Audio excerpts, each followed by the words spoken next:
Hello, my lovely people. Good morning to you and welcome to God's Love You channel, the home of news.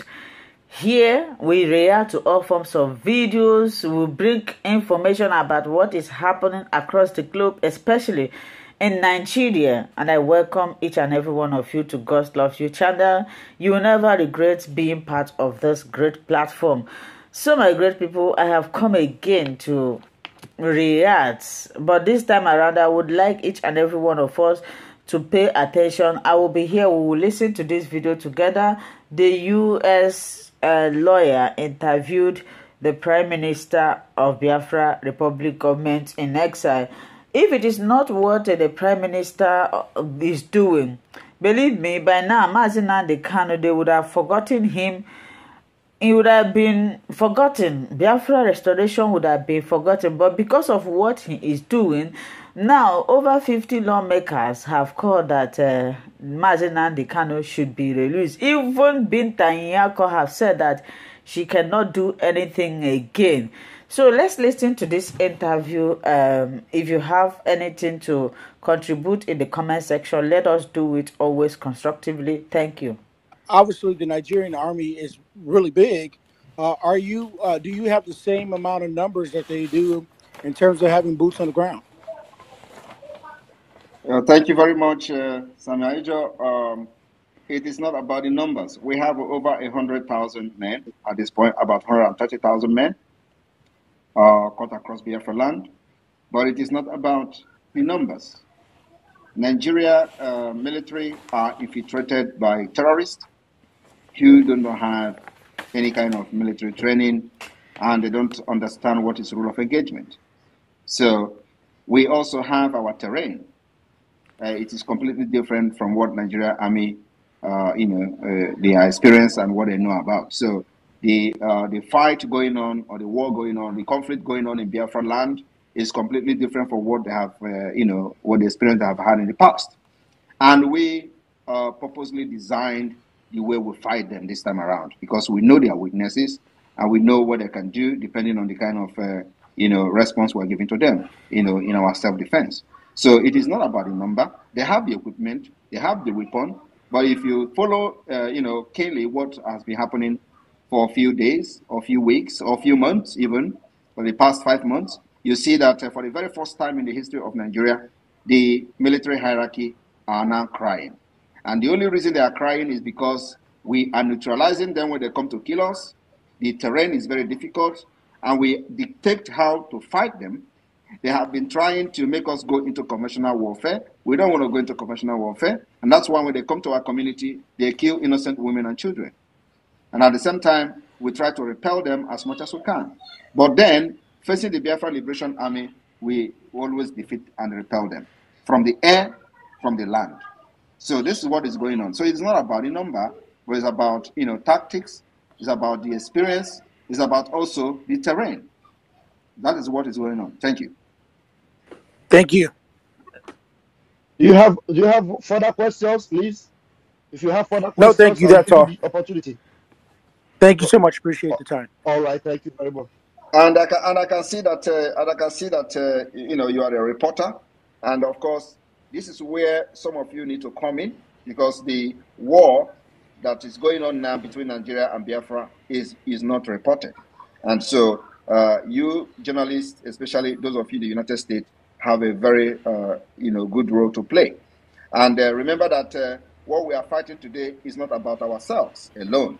It is about the future of America and the West.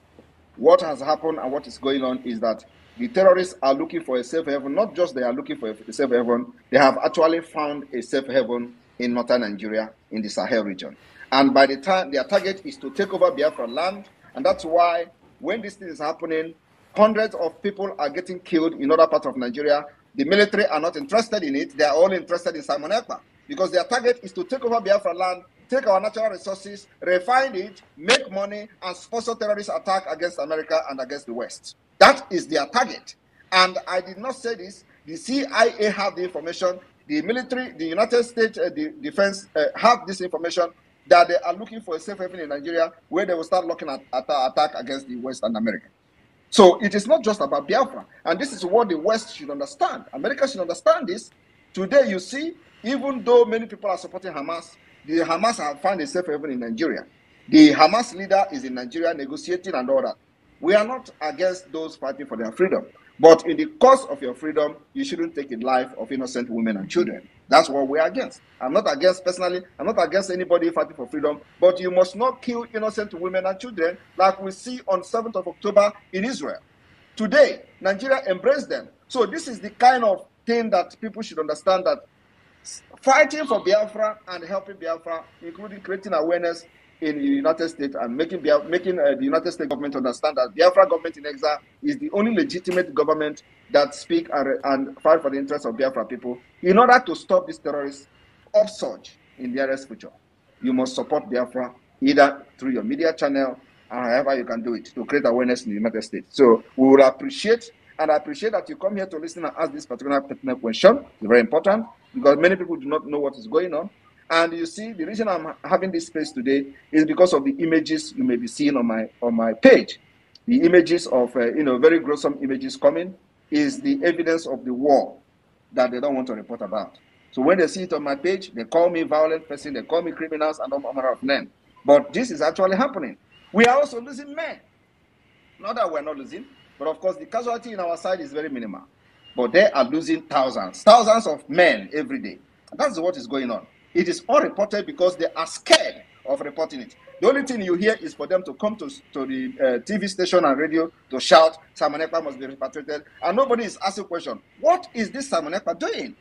Why is Simon Ekpa so important? Why is this Simon Ekpa so important that the National Assembly of Nigeria is discussing Simon Ekpa, the Chief of Army Staff is discussing Simon Ekpa, the Chief of Defense Staff is discussing Simon Ekpa, everybody in Nigeria is discussing Simon Ekpa. Why are they discussing Simon Ekpa? Nobody is asking this question. It is because the army Simon Ekpa is commanding is neutralizing them in thousands. Every day they deploy 2,000. You know when they come, you don't know when they go. That's what is going on. And we must tell the world the truth.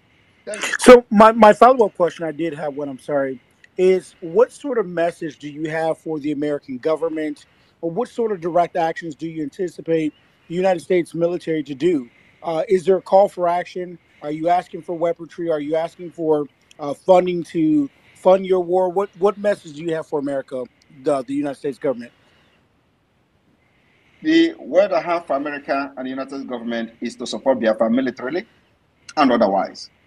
And because they have been there in between 1967 and 1970, when Biafra and Nigeria civil war took place, genocidal war took place, and before the end of the war, America was shifting ground.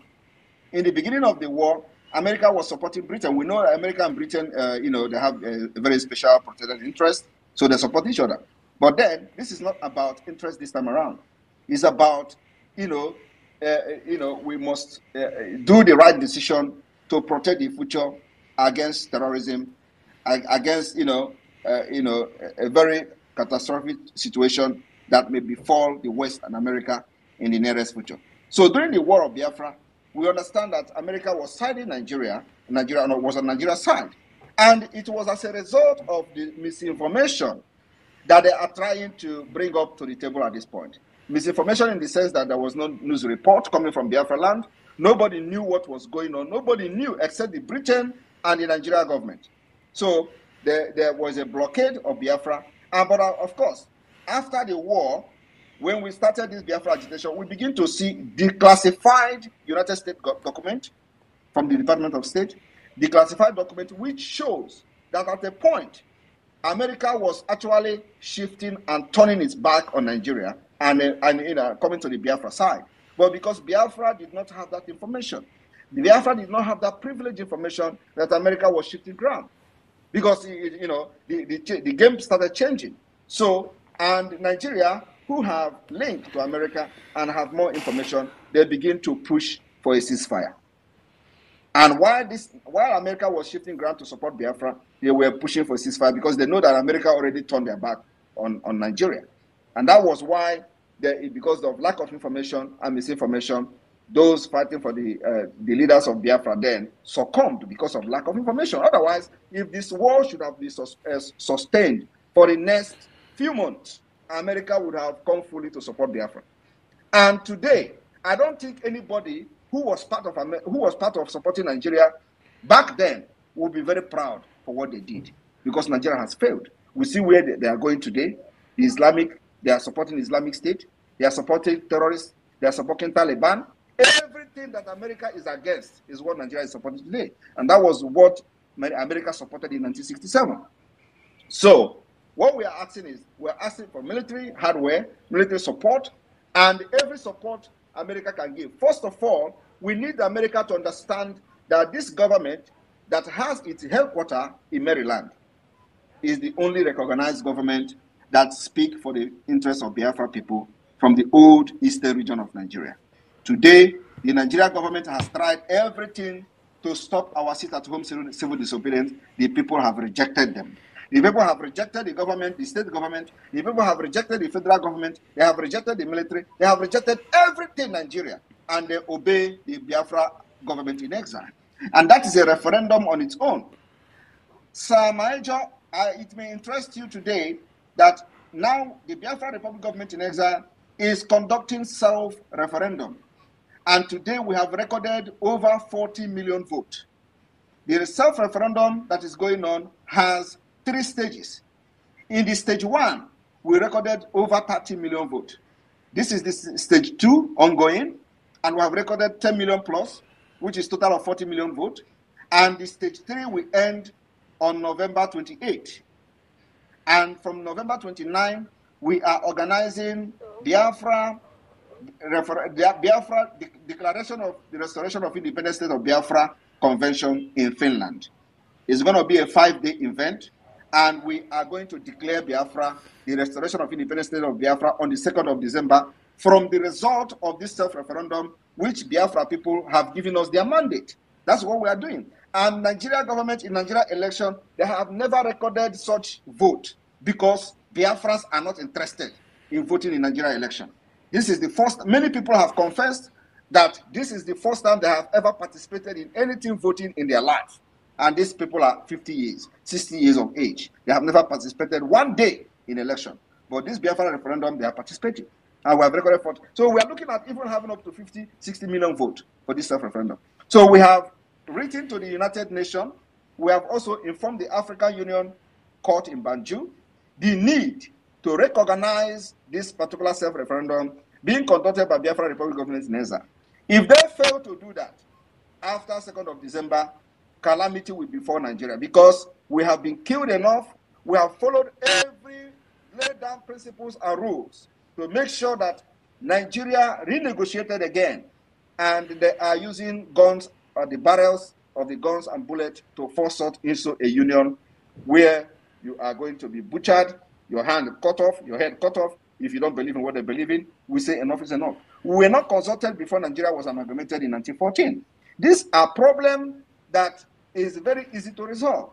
So why must you force us to be what we don't want to be? This is 21st century. Civilization is everywhere. We want to live like others. We want to be part of these people that enjoy the free world. So America needs to support Biafra militarily and otherwise. Thank you.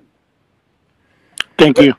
Thank you, PM Major. Thank you for coming, and I'm very sure you have gotten a lot of updates that you're going to take across to your, the people over there, and the reports you will give, I'm sure, will be very transparent, and just as you have heard it on this platform from the Prime Minister of the Biafra Republic government in exile. Please, my Minister of Communication, are you back? Let me confirm for me if you're back. Sunday. So, are you back? Thank you for watching this. Continue watching it. My network is not really good. Me. Since we are finished listening, if you have anything to contribute, regardless of what he will be able to handle regarding what the Prime Minister of Biafra I can see someone else from here. If you are a reporter, please just raise your hand. Section, and God bless you.